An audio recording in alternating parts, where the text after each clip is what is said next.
Kito tratularie. Omentzen gizon bat, aitzen zena oianean lanean mandoakin. Omentzuen mando gorri bet, naiz gazti zen, ondatu ezagona. Nubait tratu txarra man zioten, kasu guti inere bai, eta arrontxaro bentzagon. Gizonarek, erabaki omentzuen saltzea. Egun batez, torri omentzeion kito xahar bat, mando ostera. Hasi omentzien tratzen. Eta batek goiti, bestia beiti, nozpaitere akitu hemen zuten tratzen. Honik bazailaik bere txaldera, kitu agertzen dio. Bazituela mando ederrak. Eta nahi bazuen kalkoziola bat ederra. Baina gure gizon agertzen dio. Ez die nahi. Ena ofietzen irekin batre. Berdin hemendik hilabete baten buruan Tafalleko feriek eta handik erosiko hiet bat nire gustu.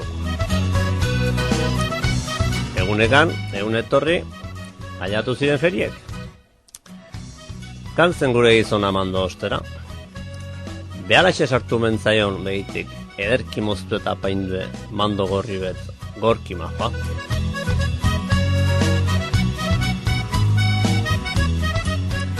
Hasi omen zen tratpen.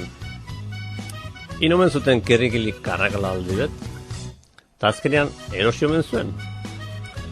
Sartu kamion batean. Ta heldu de bere herrire.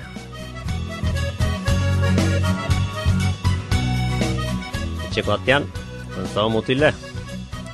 Ta nausi gertzen dio. Patxi, atorunet.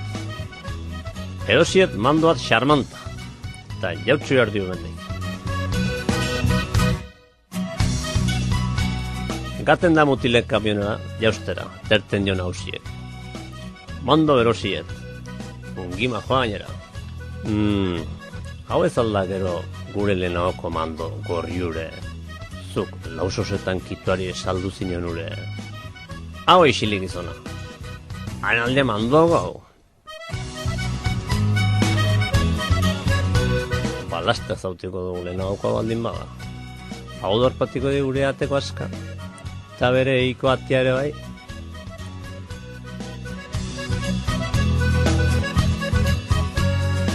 Jausten omaute kamionetik, kentzen diote kaprespek, iten omentu bi murriko alde, eta lasterka handai gure atera.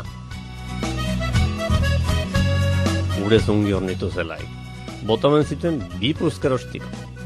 Eta rapataka sartzen omen da xuxen demonio bere lehenagoko tokire.